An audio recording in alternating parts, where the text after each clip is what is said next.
This is First Coast. Whole life around it. It's kind of hard when you're living one lifestyle and then the next morning you wake up and it's completely different and you have to adapt to it. Good evening. A Good Samaritan hit by a car and left for dead. Tonight, a huge step forward for this young man we've been following since he was struck last summer. And while he's on a mission to prove doctors wrong, he's also on a mission to bring the person who hit him to justice. Laura Queso joins us live tonight from the South Side, where it all started. Laura? And Heather, we are here at Southside Boulevard. This is where Albert Ives was hit and left for dead. He said he was helping two women change a flat tire when he was hit, and doctors actually gave him a 70% chance of losing his right foot. But what he says is impacting him the most is that the driver who hit him has not come forward. Yes. And I have my shoe on. It's something we take for granted, slipping on a shoe and tying those laces, but not for 28-year-old Albert Ives. I woke up in the median. When I looked down at my feet to stand up, I noticed that no right shoe and no sock. Albert was hit here on Southside Boulevard back in June. His foot looked like this 5 months after the accident.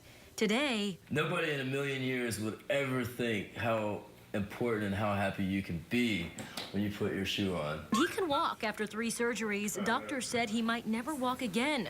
Losing the crutches means victory, but Albert wants more. Everybody makes mistakes and accidents, but it was a life changer, and my life will never be the same. He wants the driver who hit him and left him for dead to come forward. Police searched the car for clues, but haven't made any arrests. The driver ditched the car and ran. So now I have to find a driver that was driving that vehicle in order to have a person that hit us. Albert has taken it upon himself to solve his own case, getting his hands on police reports, trying to piece together clues. According to the police report, the registered owner of the car told police he had a house party the night of the hit and run and claims someone at the party stole his keys off of his kitchen counter. But the report says the owner never filed a stolen vehicle report. We went to the address listed on the accident report. Do you know any information about that stolen vehicle? No, nothing? We're told by a relative he wasn't home. As for Ives, he says he's not losing hope and taking small steps towards the truth. I'm not the only hit and run victim that's out there. There's a lot of them, and some in worse condition than mine. And I'm sure they want justice for their lives too.